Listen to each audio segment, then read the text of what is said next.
দেখি সবাই একটু দেখো, একটু তাকাও।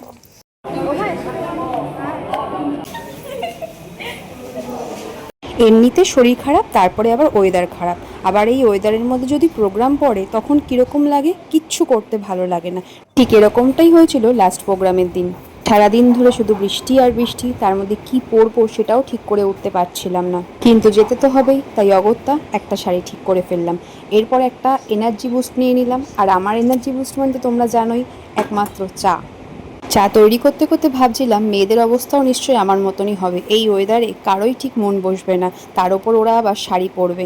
এক কাপ চা খেয়ে রেডি হয়ে নিলাম। আজকে আর তোমাদের সাথে আমি মেকআপ শেয়ার করলাম না, কারণ অনেকটা লেট হয়ে গেছে, আমাদের বেরোতে হবে।